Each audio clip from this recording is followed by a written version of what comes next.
భాగవతం 11వ స్కందం 13వ అధ్యాయం 7వ శ్లోకం. హంసావతారం బ్రహ్మ నలుగురు కుమారులు వాళ్ళకి సమాధానం ఇవ్వడం.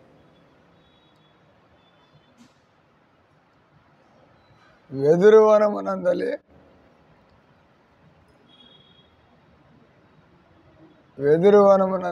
గాలి వెదురు పొదలను కుర్చీ తెచ్చుకోండి, గట్టిగా చేయాలి. వెదురు పొదలను రాపిడికి గురి చేయను.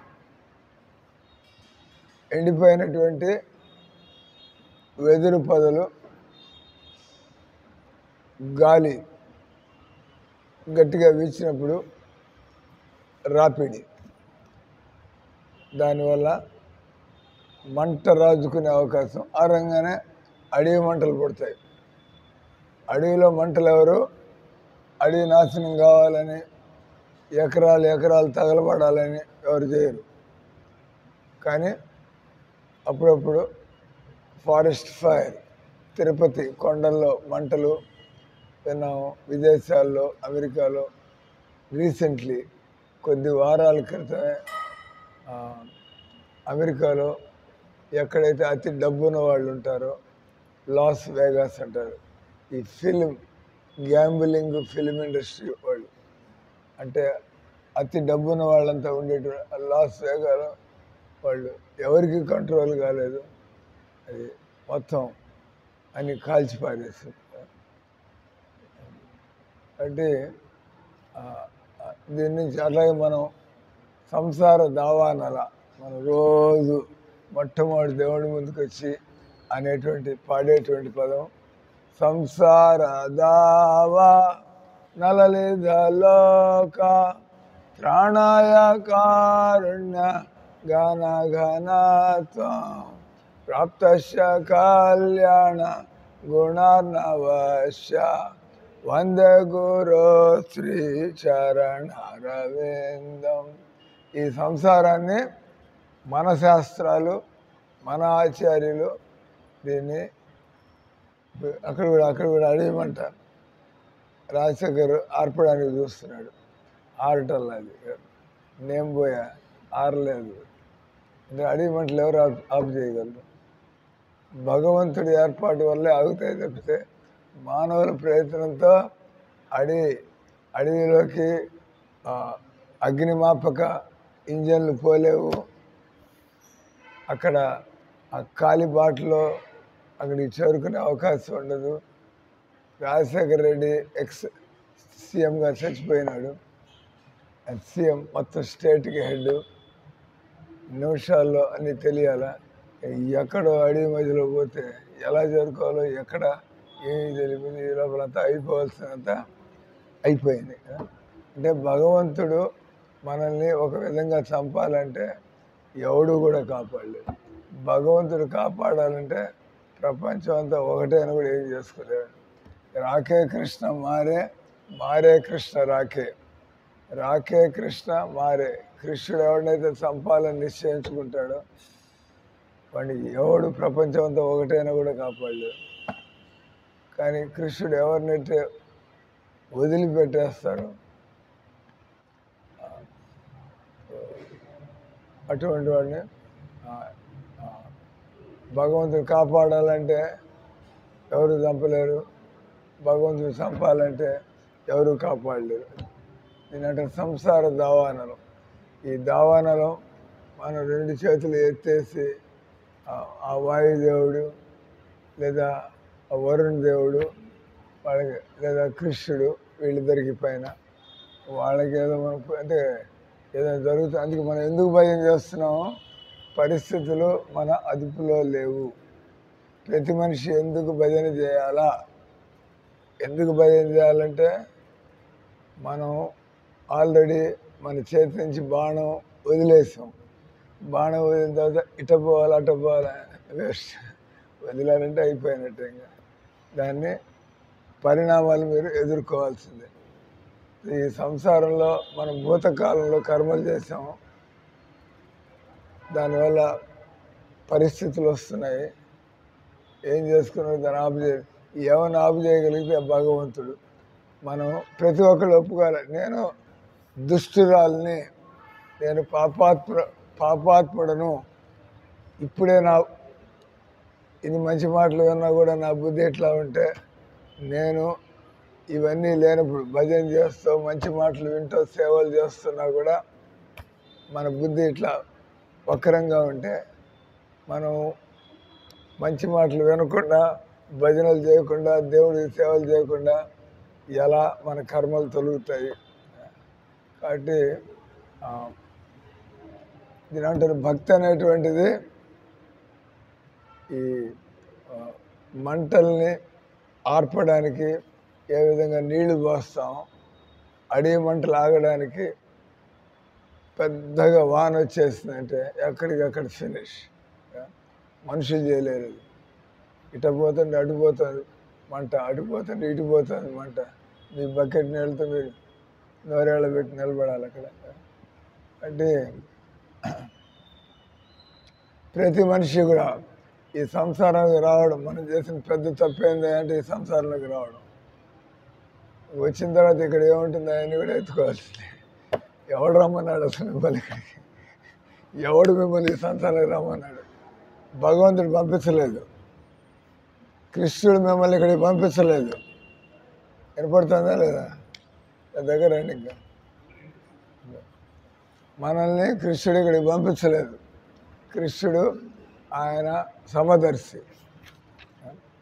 సమోహం సర్వభూతేషు నమే ద్వేషస్తే న ప్రియ ఏ భజంతి తూ మాం భక్త్యా మైతే తేషు చాప్యహం. భగవంతుడు, ఆయనకి ఎవరన్నా కూడా విశేషమైన ప్రేమ, భగవంతుడు ఎవరన్నా కూడా వాళ్ళంటే భగవంతుడికి ద్వేషము అలా ఉండదు. భగవంతుడు అందరికీ సమానం. కానీ మనం చేసుకున్న దానివల్ల మనకి రకరకాల, మేము ఇంతకుముందు చాలా మాటలు చెప్పాము. మీకు అప్పుడు మంచి వ్యక్తులు, మీకు ఫ్రెండ్స్ దొరకచ్చు, లేదా మిమ్మల్ని సతాయించే వాళ్ళు దొరకచ్చు. మీ మీ మీ పక్క రూమ్లో చేరి, మీ రూమ్లో చేరి ఇంకా సణుగుతో గొణుగుతో మీ టైం పాడు చేస్తూ చేయితే వినరు. ఏం చేస్తారు? ఇది మన కర్మ. వాళ్ళని చెడ్డవాళ్ళు అనడానికి లేదు. జీవితంలో ఎప్పుడు కూడా మన వేలు ఇంకోటి చూపించకూడదు. ఎందుకంటే మన తలరాతలు బాగుంటే మంచి వాళ్ళు మన చుట్టూగా చేరుతారు. మన తలరాతలు బాగలేకపోతే చెడు వ్యక్తులు మన దగ్గర చేరుతారు. కాబట్టి వాళ్ళని అనడానికి లేదు. ఎందుకంటే వాళ్ళు అందరికీ చెడుగా లేరు. వాళ్ళకి మనం అంటే ఆయన పట్టలేదు. ఆయన అంటాడు అక్కడ జరుగుతున్నటువంటి దావానలో, అయ్యా మేమిద్దరు కొడుకులు, ఎందుకు మా నాయన మమ్మల్ని ఇట్లా అన్యాయంగా చూస్తాడు? ఆయన కరోనా వచ్చినప్పుడు అంతా నేనే సేవ చేశాను. మా అన్న ఏమీ చేయడాని, ఉద్యోగం చేయడు, ఏమీ చేయడు, కానీ అంత మా నాయన వాళ్ళు కట్టబెడుతూ ఉంటాడు. కరెక్ట్. ఎవరికి ఇప్పుడు నిజమే మీరు మాట్లాడేది, ఇప్పుడు మాట్లాడేది నిజమే.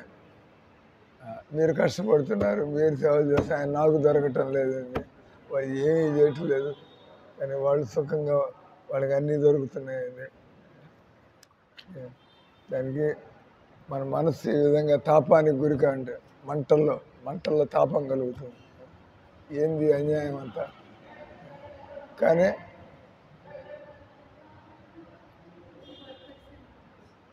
वो ऊपर वो शेड निकाल रहा है क्या?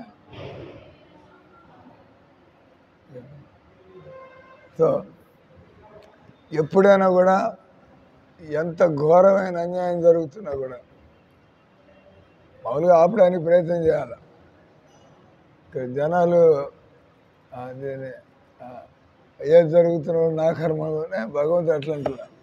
ఇది చాలా జాగ్రత్తగా అర్థం చేసుకోవాలి ఫిలాసఫీ. ఏదైనా జరుగుతున్నప్పుడు మీ వంతు మీరు కష్టపడ్డాము నేను అంటా అనుకోండి, మీకు రాసి పెట్టింది వస్తుంది లేకపోతే రాదని చెప్పి అంటే మీరు ఇంకా వంట వండుకోకుండా కూర్చుంటారా, పని చేయకుండా కూర్చుంటారా, ఏమంటే మాకే జవాబు ఇస్తారా? సరే మీరేగా చెప్పింది, రాసి పెట్టుంటే వస్తుంది. వంట చేయకపోయినా కూడా అది రాసి పెట్టుంటే ఇంకోటి వండి పెడతాడు. నేను వండకుండా భగవద్గీత ఫిలాసఫీ అది కాదు. భగవద్గీత ఫిలాసఫీ అంటే ప్రతి మనిషి కూడా అతను న్యాయం కోసం పోరాడాలా. ఒకటి, న్యాయం కోసం. మీకు అన్యాయం జరుగుతుంటే, మీ కళ్ళ ముందు అన్యాయం జరుగుతుంటే దేవజ్యోతుల అన్యాయం అని ఒకసారి మాట్లాడి చూడవచ్చు. అయినా కూడా ఆ లిటిగేషన్ ముదురుతుందంటే మనం అర్థం చేసుకోవాలి. పూర్వజన్మ కర్మలు పండినట్లేదు, పోతుంది, మనం ఏం చేసుకోలేం. అంటే ఇక్కడ పాయింట్ వచ్చి మనిషి న్యాయం కోసం పోరాడాలి. రెండోది కష్టపడాలి. అయినా కూడా పనికి కాకపోతే నా పూర్వజన్మ కర్మలు ఇంకా తగులుకుని ఉన్నట్టున్నాయి, వాటిని ఎంత న్యాయంగా ఉన్నా ఎంత కష్టపడినా నాకు అనుకున్నట్టుగా కావటం లేదు. ఆల్రైట్, నేను భజన చేసుకుంటూ ముందుకెళ్ళా సమయం వచ్చినప్పుడు. జనాలు భజన వదిలిపెట్టేస్తారు. ఎంతవరకు పోరాటాలు కష్టపడ్డాలి కానీ వెనకదంతా కూడా క్లీన్ అవ్వాలి కదా. వెనకది క్లీన్ అయితే మీకు కష్టపడడానికి ఫలితం ఉంటుంది. వెనకది క్లీన్ అయితే మీరు చేసిన దానికి న్యాయంగా ఫలితం రావడం ప్రారంభమవుతుంది. ఇది బాగా తలకాయలో సింక్ అవ్వాలి. జీవితంలో ఏం జరుగుతున్నా కూడా మనమే పెద్ద సత్య హరిశ్చంద్రుడిలాగా, మిగతా వాళ్ళంతా పనికి మాలిన వాళ్ళలాగా. हिंदी में एक कहावत है, भगवान की दरबार में देर हो सकता है लेकिन अंधेर नहीं है. ఈ భగవంతుడి సృష్టిలో ఎంత మీ కంట్రోల్లో ఉందా, నా కంట్రోల్లో ఉందా, కృష్ణుడి కంట్రోల్లో ఉందా? కృష్ణుడి కంట్రోల్లో ఉంది. కృష్ణుడు, ఆయనకి పక్షపాతం లేదు, ఆయనకి తన స్వార్థం లేదు. భగవంతుడికి ఇక్కడ ఆయనకి ఆశలేం లేవు. ఇక్కడ నేను పెత్తనం చేయాలా? భగవంతుడు ఆయనకి పెత్తనం వదిలిపారేస్తాడు. ఇక్కడ ఎవరు చేసుకుందాన్ని అనుభవించండి అని చెప్పి వదిలిపెట్టిపోయాడు. ఈ భౌతిక జగత్తుని కర్మాత్మక జగత్తు, ఎవరికి దోచిన వాళ్ళు. కానీ ఆ శ్లోకంలో చెబుతుంది, సమోహం సర్వభూతేషు నమే ద్వేషోస్తి న ప్రియ ఏ భజంతి. ఎవరైనా కూడా స్వామి ఈ సంసారంలో ఎలా సద్బుద్ధిని కలిగి ఉండి ఎలా నిర్ణయాలు తీసుకోవాలో అన్ని దేవుడిని మీరు అడిగినట్లయితే, దేవుడిని మనం ఈ హరే కృష్ణ మంత్రం అంటే స్వామి మాకు బుద్ధిని ఇవ్వండి, ఈ జనాలతో ఎలా మసలాలా, ఎలాంటి నిర్ణయాలు తీసుకోవాలా, ఈ సంసారంలో ఎలా బతకాలా అంటే భగవంతుడు బుద్ధి ఇస్తేనే మనం బతకగలుగుతాం. మనం ఒప్పుకుంటాం మన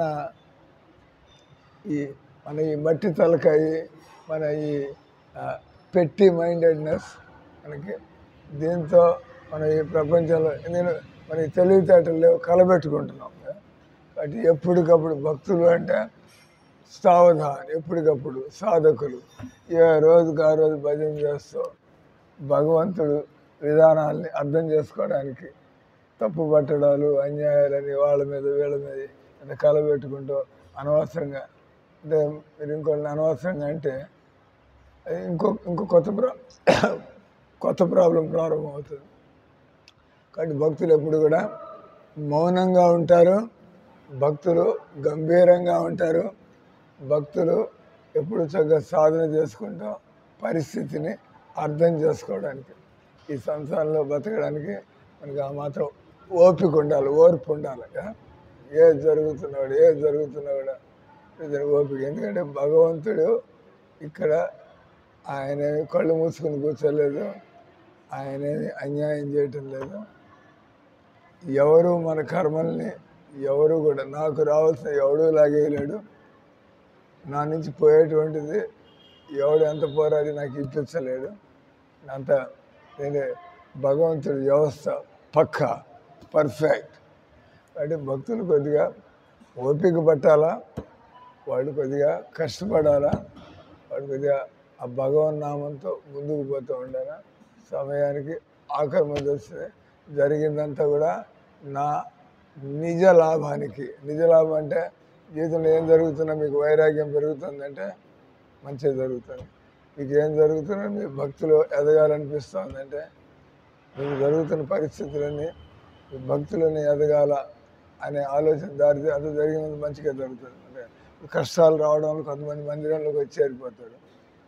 కష్టం లేకపోతే వాడు రాడేమో మందిరానికి. అంటే కష్టం మంచిదే కదా ఆయనకి.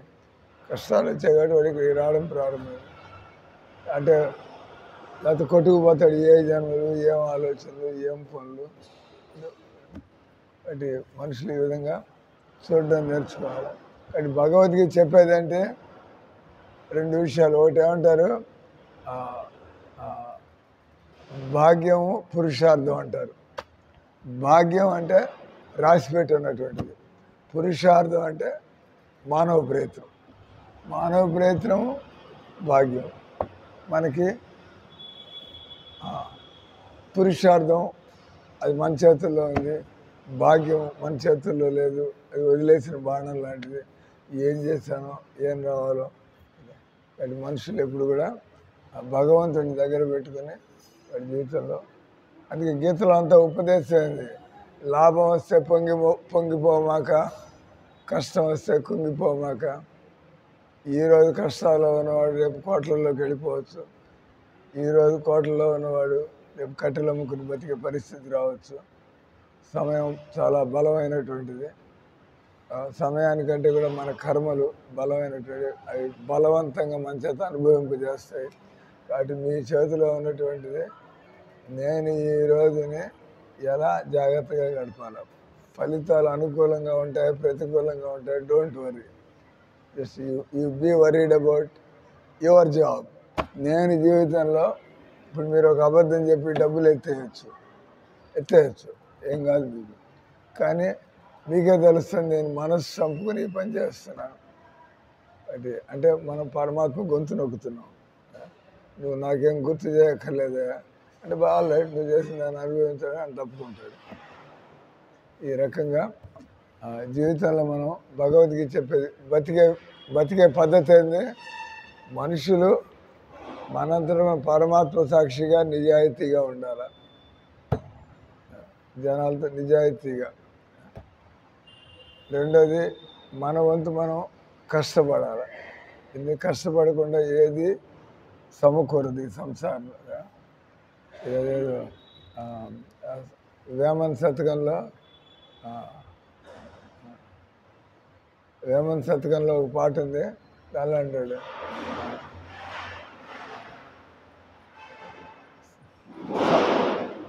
సమకూరు ధరలోన విశ్వదాభిరామ వినురవి. సాధనమున సమకూరు ధరలోన విశ్వదాభి. సాధన అంటే అది కష్టపడడం కావచ్చు, భగవద్భక్తి కావచ్చు. అతని మనం సన్మార్గంలో నిలబడి ఉండాలి. మనం సన్మార్గంలో నిలబడి ఉంటే ముందు కనుక మీకు విజయం అనేటువంటిది తప్పదు, తోసుకొస్తుంది. Just make sure you are on the right path. Tirupati వెళ్ళే దారిలో మేక్ షూర్ మీరు తిరుపతి వెళ్ళే దారిలో ఉన్నారు. కొద్దిగా 2 గంటల ముందు పోవచ్చు, 2 గంటలు వెనకపోతే బండి మొదలు టైర్ పంచర్ అవుతుంది, 2 గంటలు ఆలస్యం అవుతుంది. లేదా డ్రైవర్ మంచి జోరుగా బండి తోలుతాడు, అనుకున్న టైం కంటే ఒక అరగంట ముందు తీసుకెళ్తాడు. మీరు చేయాల్సింది ఏమన్నా అక్కడ అంటే డ్రైవర్ చేతిలో ఉంది. ఆ డ్రైవర్ కూడా అంత ఆయన చేతుల్లో లేదు. ఆ టైర్ పంచర్ అయితే ఆయన ఏం చేయగలరు డ్రైవర్. అంటే అందుకే భగవద్గీతలో పంచైతాని మహాబాహో కారణాన్ని నిబోధమే సాంఖ్యాకృతాంత పోక్తాని సిద్ధయే సర్వకర్మణం. మనం చేసే పనుల్లో ఉండేటువంటి ఫలితాలు, దానిలో మీరు ఒక్క కారణం. మీరు కాకుండా పరిస్థితులు ఉన్నాయి, మీరు కాకుండా ఇతరులు ఉన్నాయి, మీరు కాకుండా అవకాశాలు ఉన్నాయి. అవకాశం కూడా రావాలి కదా. ఆ తర్వాత భగవంతుడు. అన్నిటికంటే బలమైనవి 2 మీ చేతిలో ఉండే పని, అది భగవంతుడు. ఆయన మనకి తోడియడానికి. మీరు ఎప్పుడైతే నిజాయితీగా ఉంటారో, కష్టపడుతూ ఉంటారో, భక్తితో ఉంటారో. ఇది 3. భక్తితో ఉండాలా, నిజాయితీగా ఉండాలా, కష్టపడాలి. ఈ 3 మీ దగ్గర ఉన్నాయంటే మీరు ఇంకా పోతూ ఉండడం. ఏమి తెలుసు, నేను జీవితంలో ఫెయిల్ అయ్యే అవకాశం లేదు. ఎందుకంటే నేను న్యాయ మార్గంలో పోతున్నాను, కష్టపడుతున్నాను. తర్వాత నేను నిజాయితీగా, నేను సాకులు చెబుతూ కష్టపడుతున్నాను. అది భగవంతుడిని నమ్ముకున్నాను, ఒప్పుకుంటున్నాం మనం.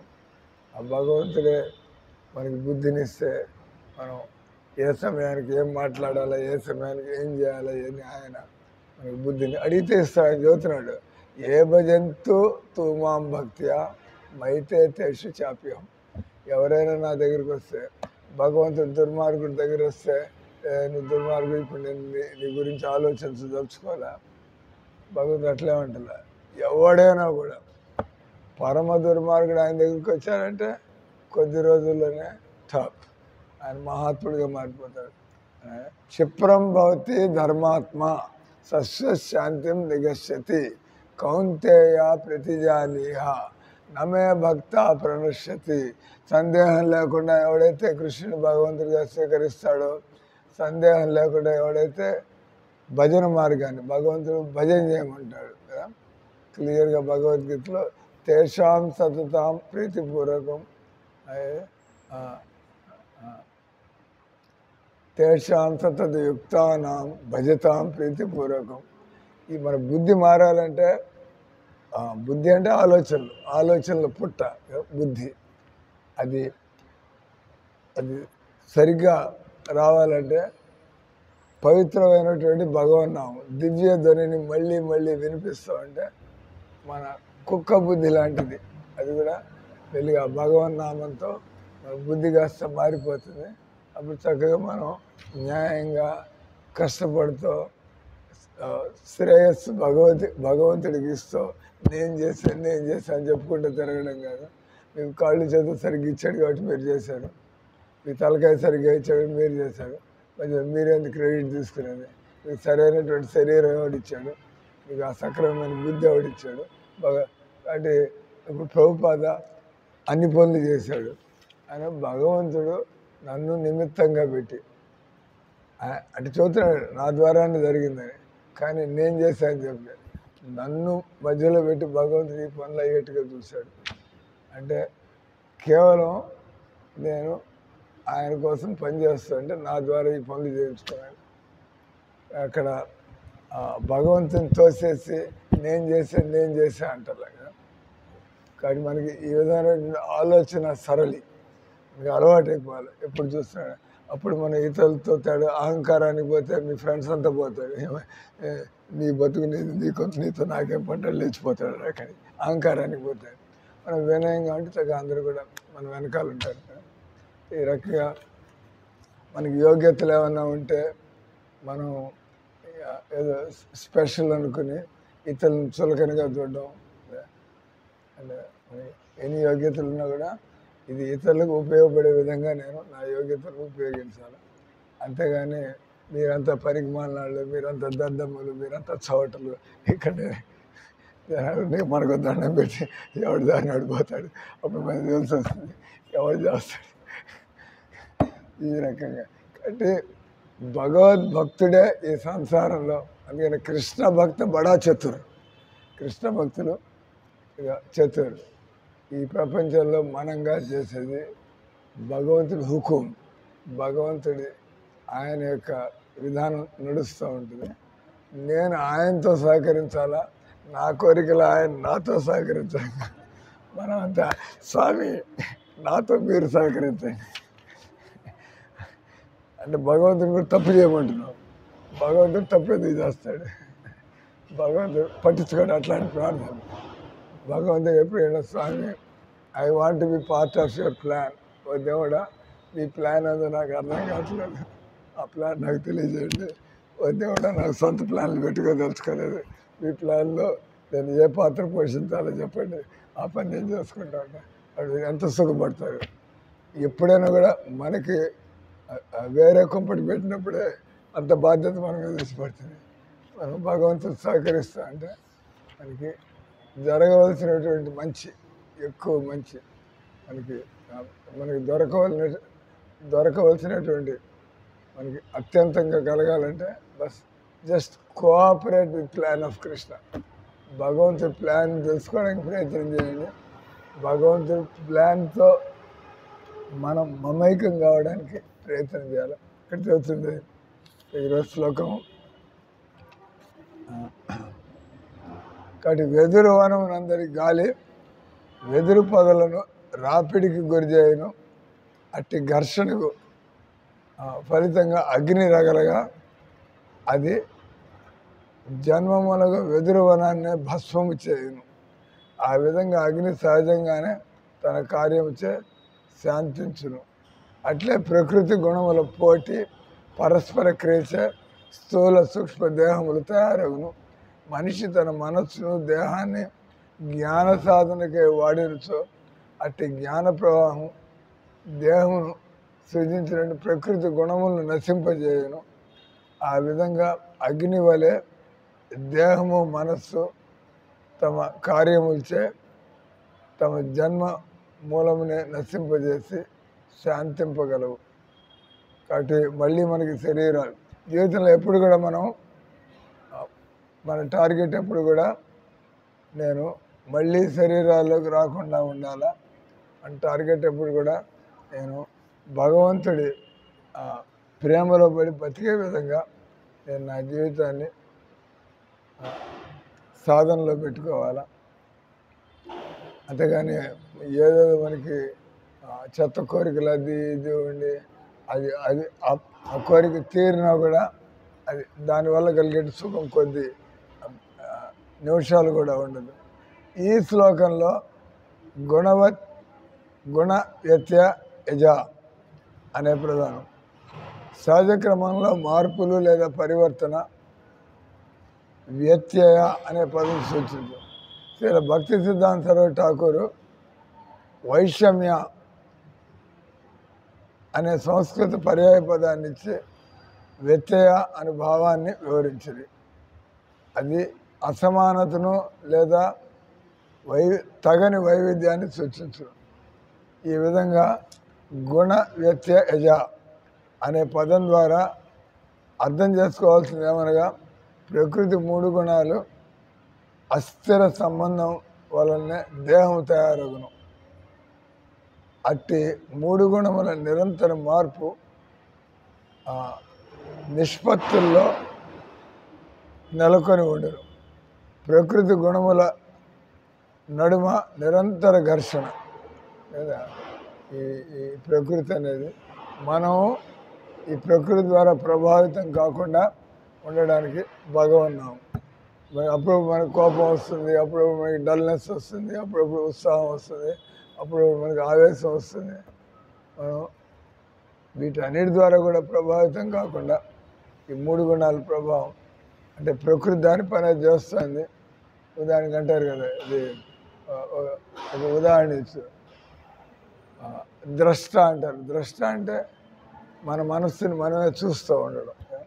మన మనస్సులో కలిగేటువంటి విచారాలు, వికారాలు, వాసనలు మనం గమనించుకుంటూ మనం వాటితో తాదాత్మ్యాన్ని పొందకుండా మనం గమనించుకుంటూ ఏది భగవంతుడి దగ్గరికి దాన్ని అయితే మనం తీసుకుంటాం, ఏది మనకి భగవంతుడి దగ్గరికి తీసుకెళ్ళదో దాన్ని టాలరేట్, జస్ట్ సహించి దీని ప్రభావంలో నేను పడకూడదు.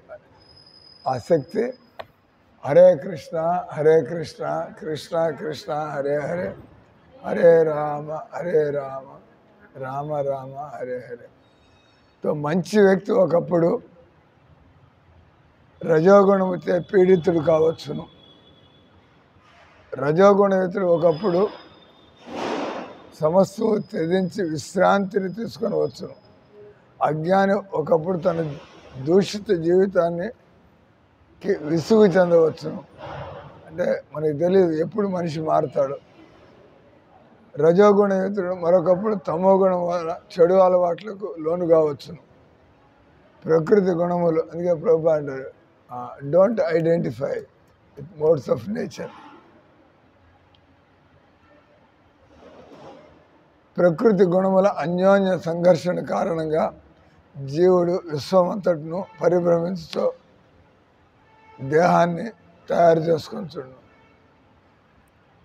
వైవిధ్యము భోగమునకు తల్లి వంటిది. ఇంగ్లీష్లో